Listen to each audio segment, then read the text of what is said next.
Cái cầu treo này chạy qua nó kêu bấp bấp bấp bấp bấp. Chạy đến đây thấy cái cổng làng nè, cái bắt đầu mình giảm tốc độ rồi nha. Mình chạy vô cổng làng.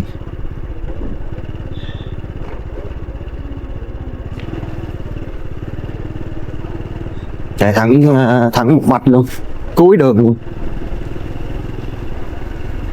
Ở đến đây mình sẽ có hai lựa chọn. Một là rẽ bên phải nè, chạy lên bên phải là đi lên cái cà phê, quán cà phê Đồi Tiên Nhân, để chụp hình từ trên đó nhìn xuống ruộng bậc thang.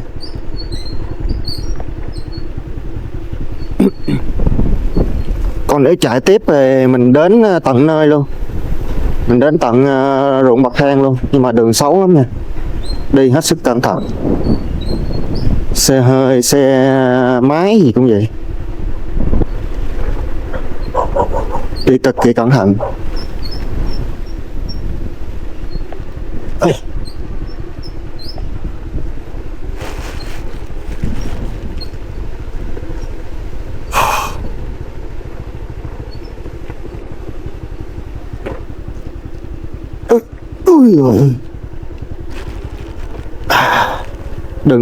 Đường đất nhưng mà đường cái có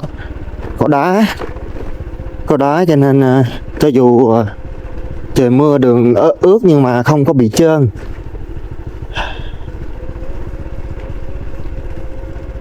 Xe số thì quá dễ, là mình cứ để số 2 cho nó xuống, thắng từ từ xuống thôi.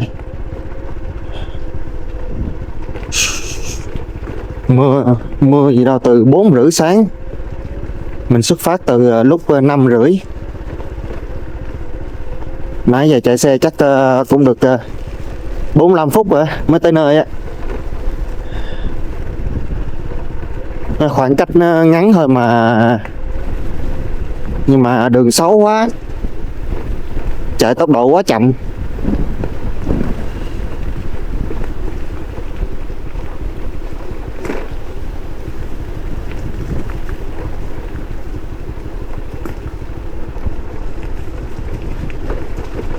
Thật ra đường này thì nhanh chắn của mình thì chạy được, nhưng mà tới cái đoạn mà chạy thẳng xuống cái cầu Con Tu Rằng thì dốc rất là cao nha, cho nên mình không có tự tin xuống đâu. Để mình xuống bằng con xe quay Alpha này trước đi, rồi sau này nếu có dịp thì sẽ đi xa để mình cảm nhận được cái dốc của nó. Tại mình dốc của nó mình đứng ngoài mình nhìn khủng khiếp lắm, nhìn trên video thì bình thường chứ nhìn ở ngoài khủng khiếp lắm. Rồi không biết nó có trơn không nữa.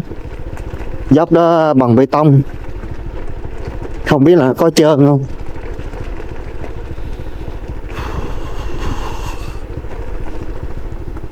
Ây da, vô tận trong đây luôn là đường đá không. Trời ơi, ui ôi ơi. Ở bên trái video bên đây là một cái quán, vừa là quán ăn vừa quán nước, và có dịch vụ xe ôm chạy xuống dốc luôn nha. Có dịch vụ xe ôm, thuê xe ôm để chạy xuống dốc. Đến đoạn này thì mình bị mất âm thanh của micro kết nối với camera phía sau lưng á, uổng ghê á. Mình xuống đoạn dốc này mình miêu tả cảm nhận của mình ở từng khúc mà bây giờ mất âm thanh, cả nhà thông cảm giúp mình nha, nghe nhạc và tận hưởng đoạn dốc này nha.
Cái cầu treo này chạy qua nó kêu bấp bấp bấp bấp bấp bấp bấp bấp, nhìn ngớ vậy chứ.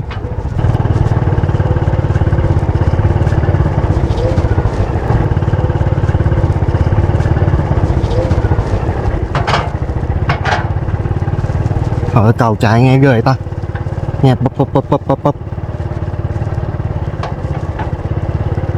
Nhìn cái cầu nó trơn nhẵn luôn, không biết có trơn không. Rồi trước mắt các bạn đó là những cái kho thóc của người dân, người ta thu hoạch lúa và bỏ vô cái nhà đó, mấy cái nhà đó. Rồi cuối cùng cũng đi qua cầu.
Để thực hiện cảnh quay này nè, cái con Lycam của mình ướt nhẹp mình vội vàng mình phải đáp xuống ngay.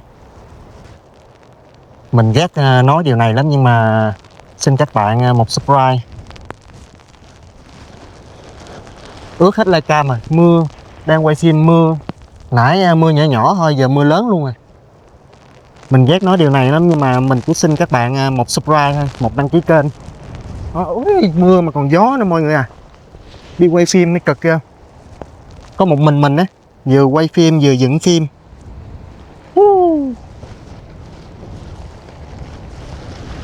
Cho nên nếu mà ai xem video này á có thương mình thì làm ơn làm phước cho mình một subscribe, một đăng ký kênh nha. Đây là tiết mục xin xỏ. Wow. Đúng thiệt mọi người đi đến đây thì nên đi vào giữa tháng 1 hoặc là cuối tháng 1 nha, để mà chụp hình đẹp á, không có mưa. Mình nghe người dân địa phương chia sẻ là cái tháng nó không có mưa, giữa tháng 1 đến cuối tháng 1. Còn bây giờ mình đi mình không biết, cái tháng này mưa suốt, ngày nào cũng mưa.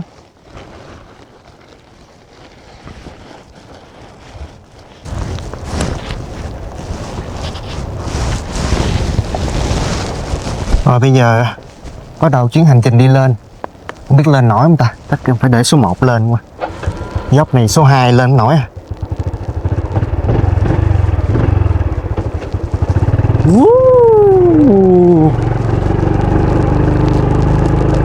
Số 1 được, quen pha ok. Honda muốn 5. Mặc dù là xe thuê, xe mướn nhưng mà khá là mạnh nha. Lúc đầu thì mình chọn chiếc tay ga, nhưng mà sau đó mình sau khi mình đến đây và nhìn thấy cái đoạn dốc này nó cao quá, nó cao mà nó dài, cho nên mình quyết định đổi qua chiếc quay Alpha. Xe số là chắc ăn nhất, khi gặp mà xe tay ga là thua, cứ bóp thắng trước bóp thắng sau, không có cái gì hỗ trợ nó nguy hiểm đó. Đó, các bạn có thể nhìn thấy người dân địa phương mà người ta còn chạy chậm, người ta cẩn thận, chứ đừng nói gì cho mình. Setaka mà xuống đây thì cũng được đi, nhưng mà liều mạng lắm á. Chiếc tay ga mà mình thuê hôm bữa là chiếc Vision. Tháng trước tháng sau thì cũng ok, không đến nỗi nào, mà thật sự không tự tin đâu. Xuống cái đoạn dốc này mình phải đi xe số để số 2 xong rồi ra thắng, chứ đi tay ga nó tuôn xuống cái chỗ đó rồi ngay chỗ đó nó có miếng đất rồi lo nói chuyện không để ý, có miếng đất chút xíu này đó mà trượt bánh ghê, xíu thực té nghiện quá. Này phải đi bằng 2 bánh và 2 chân luôn. Rồi cuối cùng cũng kết thúc.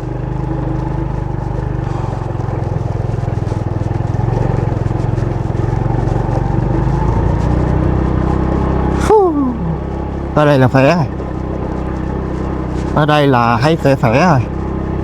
Rồi bây giờ bắt đầu con đường đi về.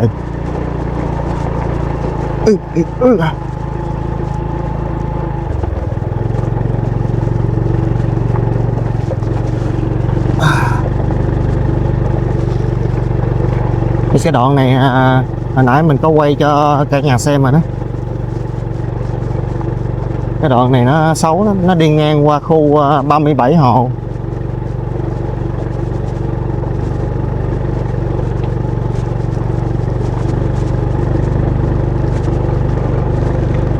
Lúc thì đường đá vậy, đường đá vậy còn đỡ đi. Ở trên kia một đoạn dài đường đất á, mà trời mưa vậy đường đất nó trơn lắm. Rồi chưa kể đường nhựa nhưng mà bị hư hết rồi. Hiện tại người ta đang sửa lại, người ta đang làm lại. Chắc tầm 2 năm nữa là hoàn thiện đó. Không biết là người ta có xây đường nhựa sâu vô tới trong đây không ta, tới trong ruộng bậc thang không, để thu hút khách du lịch chứ. Đường đi thuận tiện rồi, nhưng mà theo mình nghĩ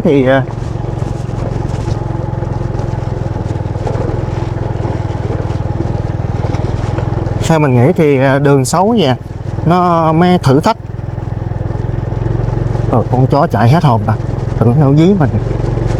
Đường có xấu nha, nó mới thử thách. Kiểu như mình muốn có cảnh đẹp á, thì mình phải trải qua một cái sự thử thách gì đó. Còn nếu mà đường đi nó quá dễ dàng thì cái cảnh đẹp nó không còn lý thú nữa.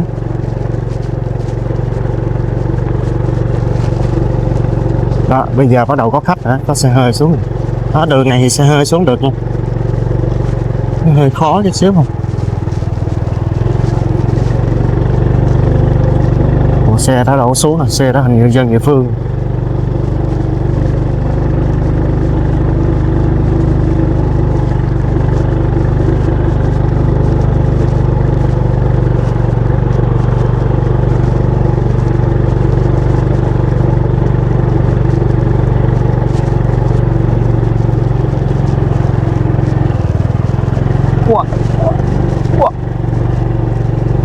Trơn quá.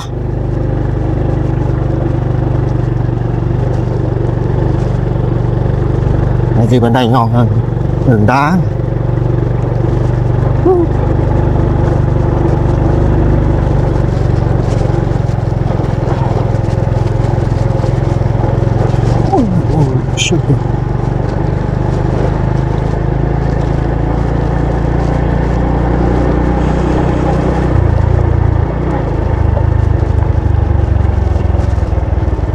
Còn đây là cái làng này.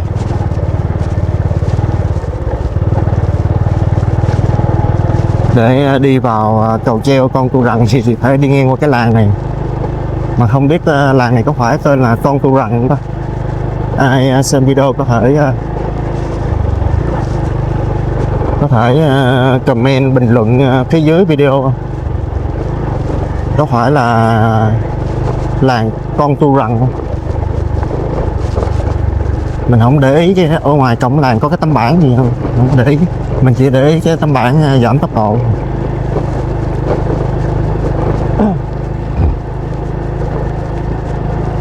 Đường ở trong làng này thì đường xi măng, mùa mưa lầy lội xíu. Đây cái cổng làng.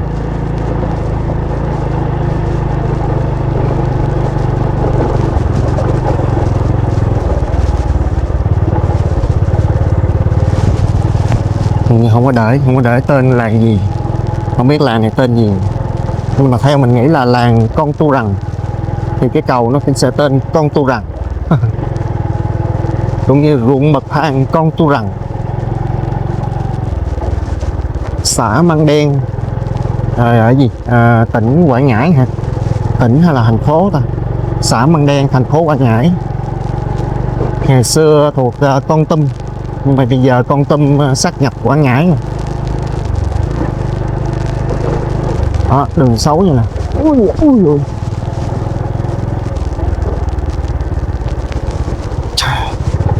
Đó, một đoạn dài đường đất cũng vậy nè.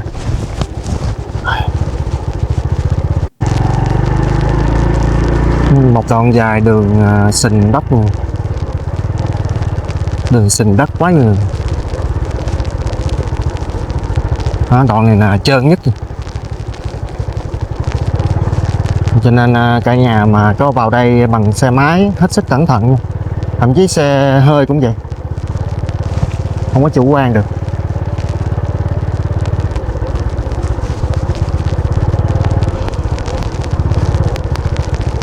Đường ở đây thì mình thấy, theo cảm nhận của mình thấy chỗ nào hầu như cũng giống đèo á, nhưng mà thực chất nó không có tên đèo. Đó, một bên thì vách đồi vách núi, một bên thì vực. Đúng rồi, ở trên là đồi thôi, ở trên là đồi, người ta gọi là đồi chứ không phải là cái núi.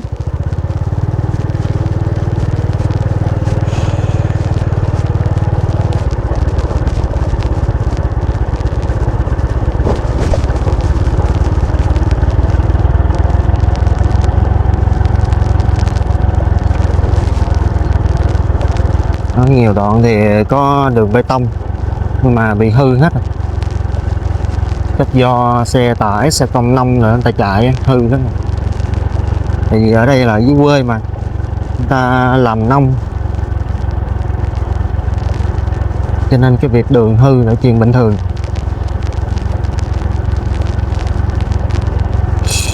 Chà, sáng giờ đi sớm quá, chưa có ăn gì.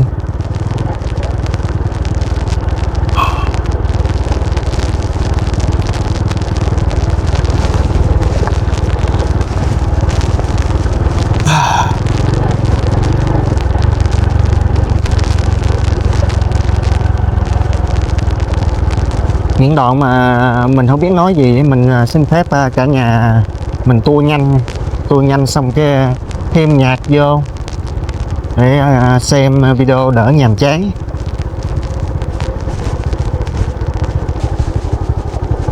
Đang trên đường đến chùa Khánh Lâm để ghi hình cho cả nhà xem.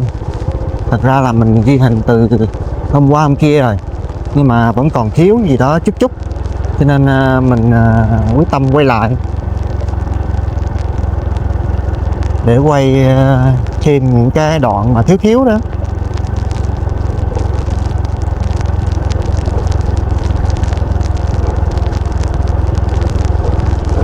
Thì cả nhà có thể kết hợp đi cầu Con Tu Rằng, ruộng bậc thang, kho thóc của người dân địa phương, rồi xong mà bận về thì mình có thể ghé chùa Khánh Lâm là trên đường về luôn. Bận đi mình cũng bận đi tới Con Tu Rằng mình cũng có đi ngang qua chùa Khánh Lâm. Nói chung là ghé hai điểm nào cũng được, cảm thấy thuận tiện thì ghé.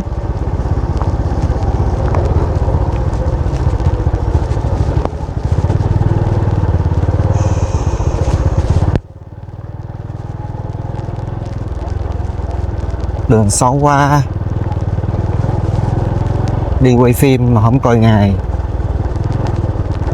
đi ngay mùa mưa, đã vậy mà nghe tin áp thấp, mưa cả tuần lễ luôn.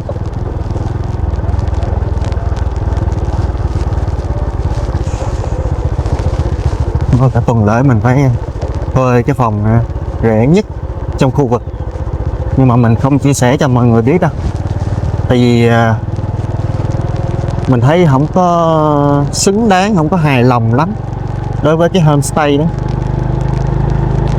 Không biết mình có khó tính hay không mà mình đi nhiều nơi rồi cái chỗ đó nó kiểu nó đầu tư theo kiểu nửa vời quá. Còn bên phải màn hình video là Thác Ba Sĩ nha, thì ai muốn vào khu du lịch Thác Ba Sĩ thì vào. Mình thì không thích vào những cái khu du lịch kiểu vậy, mình thích đi những nơi ít người hoặc là thậm chí là vắng người. Thì nói tiếp là cái homestay nó đầu tư theo kiểu nửa vời lắm. Rồi bà chủ, mà mình cũng không biết bà chủ hay là quản lý ở đó nữa, đảm đương luôn tất cả mọi thứ. Thì giỏi thì cũng có giỏi thiệt, nhưng mà làm vậy thì nó không có ra gì hết. Dọn phòng thì dọn không sạch, đón tiếp khách thì niềm nở nhiệt tình, mình công nhận điểm đó điểm 10 trên 10. Nhưng mà ôm đồm hết tất cả mọi thứ thì nó không có ra gì.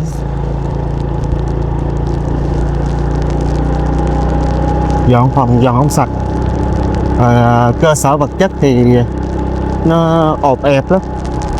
Cấu trúc của nó là hoàn toàn bằng gỗ, cho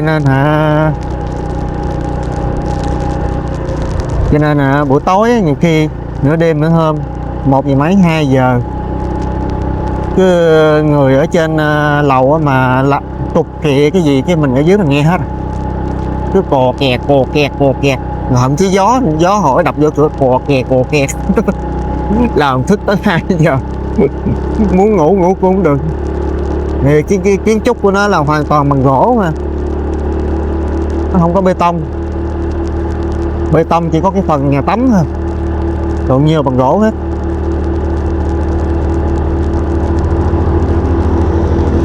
Rồi nhiều cái lắm, nhưng mà thôi coi như mình ở giá rẻ để mà phục vụ cho cái việc ghi hình.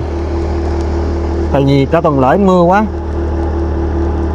chứ nếu mà ở giá cao quá thì chịu không nổi, chi phí chịu không nổi.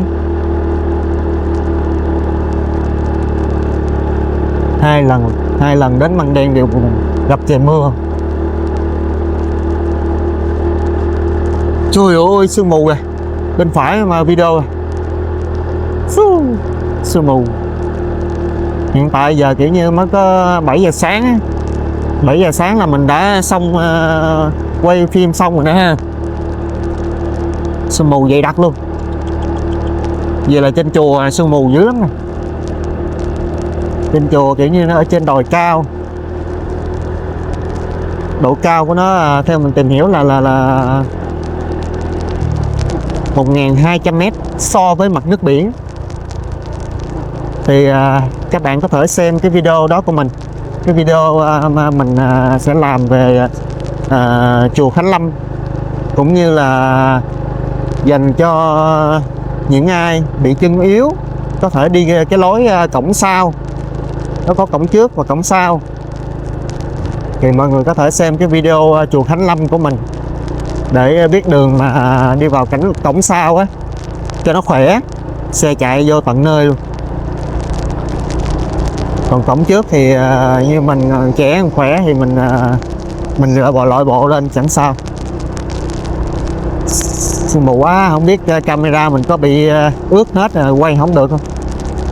Mình sợ nhất trời mưa vậy nè, camera nó dính nước á là không thấy cái gì hết, coi như nguyên cái thước phim nó bỏ. Tại vì đi quay phim cực lắm, đặc biệt là đối với những người mà đi một mình như mình. Nó từ cầu Con Tu Rằng mà đi về lại thị trấn Măng Đen á, tới đây là thấy cái lá cờ của chùa là cứ tiếp tục đi thẳng thôi. Thậm chí ở phía dưới có cái tấm bảng là chùa Khánh Lâm, gọi có mũi tên. Đi tới đây là đường bê tông, Đường rộng rãi nha, bê tông nhưng mà rộng rãi, hai xe hơi tránh nhau thoải mái. Tới đoạn kia là sẽ rất là dốc. Đây có cái lá cờ này, ngay cái chữ Y, ngay cái lối chữ Y, ngã ba chữ Y đó, là có cái lá cờ này. Đi bên trái là mình đi cổng chính, cổng phụ là đi bên phải đó, đi bên phải là tới phía sau chùa luôn, không cần phải đi lội bộ bậc thang nó vậy. Rồi tự nhiên mình nói vậy chi cái mọi người không có coi clip chùa Khánh Lâm của mình sao ta. ẩu quá. Trời ơi sương mù kìa, hồi nãy mình đi sớm mình đâu thấy sương mù dày dữ ta. Này giống như mây nó bay qua. Rồi dốc quá chả là số hàng. Dốc quá lo nói chuyện mất tập trung. Giờ mình sẽ xuống cái quán cà phê đối diện cổng chùa, ăn một chút xíu gì đó để lấy sức của mình lên mấy cái bậc thang, mình review cho mọi người xem, review cho cả nhà xem. Trời mưa đi nó trơn như thế nào, cho nên khuyến cáo mọi người đi giữa tháng 1 và cuối tháng 1. Mình xin lặp lại như thế, kiểu như nhiều người ta không có thời gian để đi thôi. Ví dụ như mùa mưa này là mùa hè thì nhiều nhà người ta chở con cái để đi chơi. Như chỗ mình ở cũng vậy mà, có nguyên một đoàn xe 16 chỗ, con nít quá trời luôn. Bởi vì họ ở trên lầu á, con nít nó chạy giỡn là ầm đùng là mình đâu ngủ được. Con nít nó hiếu động mình đâu có chắc được, cho nên thôi trời, ngủ ít lại một chút xíu cũng được, không sao. Lâu lâu mình phải ngủ ít, ăn ít lại.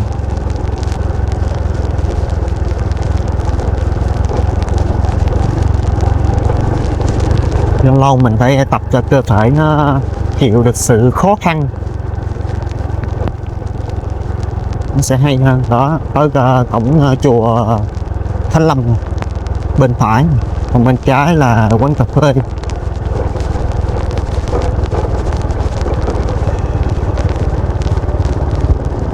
Đó, bên phải là cổng chùa. Thì chùa này không có cái pho tượng mà hoành tráng, nó chỉ có pho tượng Phật Bà Quan Âm là bự nhất, nhưng mà so với những chùa khác thì không bự bằng. Đây, cổng chùa Khánh Long.